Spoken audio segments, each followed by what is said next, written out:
ഇന്ത്യയെ ഒറ്റിക്കൊടുത്ത travel blogger ജ്യോതി മൽഹോത്ര. ആരാണ് ജോ എന്ന ജ്യോതി മൽഹോത്ര?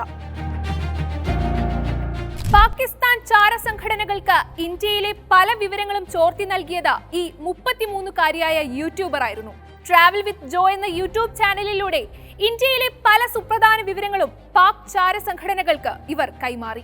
3,82,000-ഓളം സബ്സ്ക്രൈബേഴ്സ് ഉള്ള ജ്യോതി മൽഹോത്ര പാകിസ്ഥാൻ സന്ദർശിച്ചത് 2 തവണയാണ്.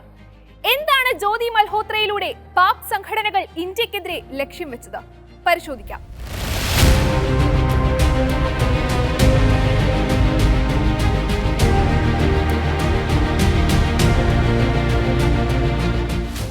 ഭീകരാക്രമണത്തിന് തൊട്ടു പിന്നാലെയായിരുന്നു ഇന്ത്യയിൽ ചാരപ്രവർത്തനങ്ങൾ നടത്തുന്നവർക്കെതിരെ ഇന്ത്യൻ ഏജൻസികൾ നിരീക്ഷണം ശക്തമാക്കി തുടങ്ങിയത്. ഇതിന് തൊട്ടു പിന്നാലെയായിരുന്നു സമൂഹ മാധ്യമങ്ങൾ കേന്ദ്രീകരിച്ച് ചാരപ്രവർത്തനങ്ങൾ നടത്തിയ 11 പേരെ അന്വേഷണ ഏജൻസികൾ അറസ്റ്റ് ചെയ്തത്. ഇതിൽ ഒരാളാണ് ഹരിയാന ഹിസാർ സ്വദേശിനി ജ്യോതി മൽഹോത്ര. യാത്രകളും യാത്രാമധ്യേ ഉണ്ടാകുന്ന വിശേഷങ്ങളെല്ലാമായിരുന്നു അവർ ചാനലിൽ പങ്കുവച്ചിരുന്നത്.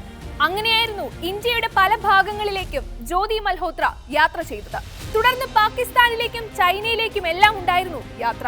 പെഹൽഗാം ഭീകരാക്രമണം ഉണ്ടാകുന്നതിന് ദിവസങ്ങൾ മുൻപ് ജ്യോതി പാകിസ്ഥാൻ സന്ദർശിച്ചിരുന്നു. 10 ദിവസത്തോളം അവർ പാകിസ്ഥാനിൽ ചെലവഴിച്ചു. വ്ലോഗിംഗിന്റെ മറവിൽ ജ്യോതിയെ പാകിസ്ഥാൻ ചാരപ്രവർത്തിക്കായി ഉപയോഗിക്കുന്നുണ്ടോ എന്ന സംശയത്തിലേക്ക് അന്വേഷണ സംഘത്തെ എത്തിച്ചതും ഇതുതന്നെയായിരുന്നു.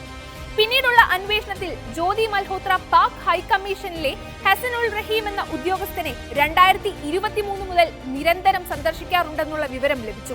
തുടർന്ന് ഓരോ സന്ദർശനത്തിലും പാകിസ്ഥാനി ഇന്റലിജൻസ് വിഭാഗത്തിലെ ഓരോ ഉദ്യോഗസ്ഥരെയും ജ്യോതി സന്ദർശിച്ചിരുന്നു. അവർക്ക് ആവശ്യമുള്ള എല്ലാ വിവരങ്ങളും കൈമാറി. പിന്നീടുള്ള അന്വേഷണത്തിൽ പാക് IS സംഘടനയിലെ പലരുമായി ജ്യോതിക്ക് അടുത്ത ബന്ധമുണ്ടെന്ന് തെളിഞ്ഞു. ഇന്ത്യയിൽ തിരിച്ചെത്തിയതിനു ശേഷവും ചാരപ്രവൃത്തി തുടർന്നു. സമൂഹ മാധ്യമങ്ങളിലൂടെ വിവരങ്ങൾ കൈമാറി. ഓപ്പറേഷൻ സിന്ധൂറിന്റെ സമയത്തും ഇന്ത്യയുടെ ബ്ലാക്ക് ഔട്ട് വിവരങ്ങൾ അടക്കം പാകിസ്ഥാന് ചോർത്തി നിർത്തി. ഡൽഹിയിലേക്കാണ് തന്റെ യാത്രയെന്ന് കുടുംബത്തോട് പറഞ്ഞായിരുന്നു പലപ്പോഴും ജ്യോതി പാകിസ്ഥാൻ സന്ദർശിച്ചതും. ഇതിനിടയിൽ ജ്യോതി കേരളത്തിലും സന്ദർശനം നടത്തി. തിരുവനന്തപുരം, കൊച്ചി, ആലപ്പുഴ, മൂന്നാർ എന്നിവിടങ്ങളിലേക്കും ജ്യോതി എത്തിയിരുന്നു. അവിടെ നിന്നുള്ള വീഡിയോകളെല്ലാം ജ്യോതി ചാനലിൽ പങ്കുവച്ചിട്ടുമുണ്ട്. പാകിസ്ഥാന് പുറമെ ചൈനയിലും ഭൂട്ടാനിലും ഇന്തോനേഷ്യയിലും ജ്യോതി യാത്ര ചെയ്തിരുന്നു. പാകിസ്ഥാനിലേക്കുള്ള ജ്യോതിയുടെ യാത്ര 2 തവണയായിരുന്നു. ഈ യാത്രയിലെല്ലാം ജ്യോതി പങ്കുവച്ചതും പാകിസ്ഥാൻ എന്ന രാഷ്ട്രത്തിന്റെ മുഖച്ഛായ വർദ്ധിപ്പിക്കുന്ന തരത്തിലുള്ള വീഡിയോകളായിരുന്നു. പ്രത്യേകിച്ച് ഇന്ത്യയുടെ അതിർത്തി ഗ്രാമങ്ങളെ പറ്റി. എന്തിനു വേണ്ടിയാണ് പാകിസ്ഥാനെ പ്രകീർത്തിച്ചുകൊണ്ട് ട്രാവൽ വിത്ത് ജോ എന്ന ചാനലിലൂടെ പാക് അനുകൂല വീഡിയോകൾ ജ്യോതി പങ്കുവച്ചത്? എന്തിനായിരുന്നു പാകിസ്ഥാനിലേക്കുള്ള ഈ യാത്രകൾ? രഹസ്യ വിവരങ്ങൾ പാകിസ്ഥാന് കൈമാറിയത്, ചോർത്തി നൽകിയത് എന്തിനു വേണ്ടിയായിരുന്നു? ഇന്ത്യ രാജ്യം വിടാൻ ആവശ്യപ്പെട്ട ഡാനിഷ് എന്ന പാക് ചാരനുമായി അടുത്ത ബന്ധം പുലർത്തിയിരുന്നത് എന്തിനു വേണ്ടി? ഇതിനെല്ലാമുള്ള ഉത്തരം അന്വേഷണ സംഘത്തിന് മുന്നിൽ ജ്യോതി പറഞ്ഞേ മതിയാവും. നിലവിൽ ഒഫീഷ്യൽ സീക്രട്ട് ആക്ടിലെ 1923-ലെ 3-5 വകുപ്പുകളും ഭാരതീയ ന്യായ സംഹിതയിലെ 152-ാം വകുപ്പുമാണ് ജ്യോതിക്കെതിരെ ചുമത്തിയിട്ടുള്ളത്.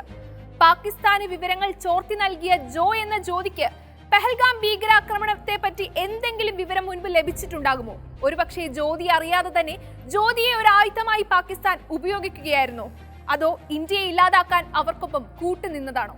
ഇതിനെല്ലാമുള്ള ഉത്തരമാണ് ഇനി അറിയേണ്ടത്.